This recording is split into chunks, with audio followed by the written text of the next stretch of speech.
Salut à vous, bien-aimés dans le Seigneur.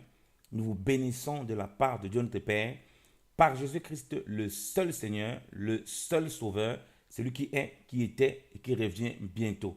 La grâce vous soit encore accordée de la part de Dieu notre Père et de la part de Jésus-Christ notre Seigneur. Lecture de la parole de Dieu, Évangile de Jean. Traduction Martin. Jésus-Christ, la parole de Dieu, faite chair, montrée par Jean, est suivi par André et Simon, Philippe et Nathanaël. Jean chapitre 1. Au commencement était la parole, et la parole était avec Dieu, et cette parole était Dieu. Elle était au commencement avec Dieu. Toutes choses ont été faites par elle, et sans elle, rien de ce qui a été fait n'a été fait.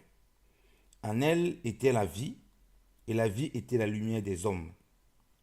Et la lumière luit dans les ténèbres, mais les ténèbres ne l'ont point reçue.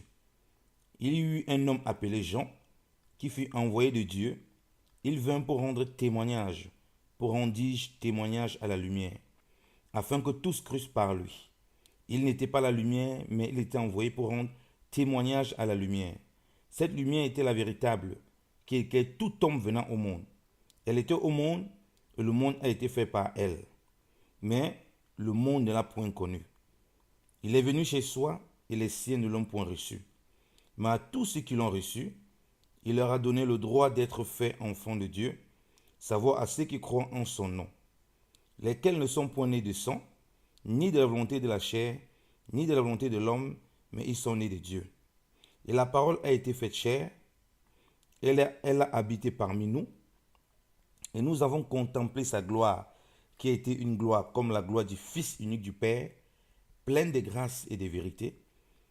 Jean a donc rendu témoignage de lui, et a crié disant, c'est celui duquel je disais, celui qui vient après moi m'est préféré, car il était avant moi. Et nous avons tous reçu de sa plénitude, et grâce pour grâce. Car la loi a été donnée par Moïse, la grâce et la vérité est venue par Jésus-Christ. Personne ne vit jamais Dieu. Le Fils unique qui est au sein du Père est celui qui nous l'a révélé. Et c'est ici le témoignage des gens. Lorsque les Juifs envoyaient de Jérusalem des sacrificateurs et des Lévites pour l'interroger, il lui dit, toi qui es-tu? Car il la voit et, ne le nia point. Il la voit, dis-je, en disant, ce n'est pas moi qui suis le Christ. Si quoi il lui demandait, qui es-tu donc? Es-tu Élie? Et il dit, je ne le suis point. Es-tu le prophète? Et il répondit, non. Il lui dit donc, qui es-tu afin que nous donnions réponse à ceux qui nous ont envoyés? Que dis-tu de toi-même? Il dit, je suis la voix de celui qui crie dans le désert. Aplanissez le chemin du Seigneur, comme a dit Ésaïe le prophète. Or, ceux qui avaient été envoyés vers lui étaient d'entre les pharisiens. Ils l'interrogeaient encore et lui dirent, pourquoi donc baptises-tu si tu n'es point le Christ, ni Élie, ni le prophète?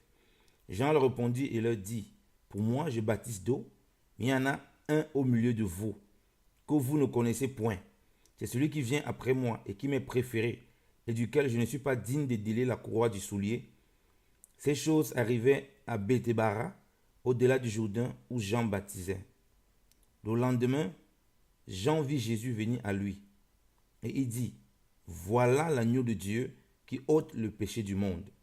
C'est celui duquel je disais, après moi vient un personnage qui m'est préféré, car il était avant moi, et pour moi je ne le connaissais point. Mais afin qu'il soit manifesté à Israël, je suis venu à cause de cela baptiser d'eau. Jean rendit aussi témoignage en disant, j'ai vu l'Esprit descendre du ciel comme une colombe et s'arrêter sur lui. Et pour moi, je ne le connaissais point. Mais celui qui m'a envoyé baptiser d'eau m'avait dit, celui-ci qui tu verras l'Esprit descendre et se fixer sur lui, c'est celui qui baptise du Saint-Esprit. Et je l'ai vu et j'ai rendu témoignage que c'est lui qui est le Fils de Dieu. Le lendemain encore, Jean s'arrêta et avec lui 2 de ses disciples. Regardant Jésus qui marchait, il dit, voilà l'agneau de Dieu. Et les 2 disciples l'entendirent, tenant ce discours, et ils suivirent Jésus. Et Jésus se retournant et voyant qu'ils le suivaient, il leur dit, que cherchez-vous? Ils lui répondirent, Rabbi, c'est-à-dire maître, où demeures-tu? Il leur dit, venez et le voyez. Ils y allèrent, et ils vinrent où il demeurait. Et il demeurait avec lui ce jour-là, car il était environ 10 heures. Or André, frère de Simon-Pierre, était l'un des deux qui en avait ouï parler à Jean et qui l'avait suivi. Celui-ci trouva le premier Simon son frère, et il lui dit, nous avons trouvé le Messie, c'est-à-dire le Christ. Et il le mena vers Jésus.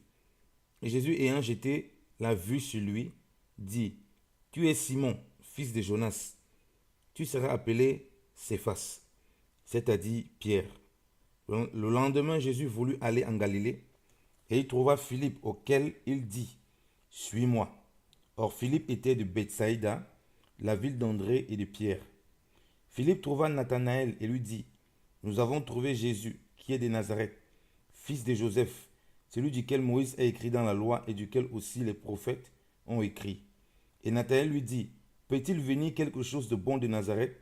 Philippe lui dit, viens et vois. Jésus aperçut Nathanaël venir vers lui et il dit de lui, voici vraiment un Israélite en qui il n'y a point de fraude. Nathanaël lui dit, d'où me connais-tu? Jésus répondit et lui dit, avant que Philippe t'eût appelé, quand tu étais sous le figuier, je te voyais. Nathanaël répondit et lui dit, Maître, tu es le Fils de Dieu, tu es le roi d'Israël.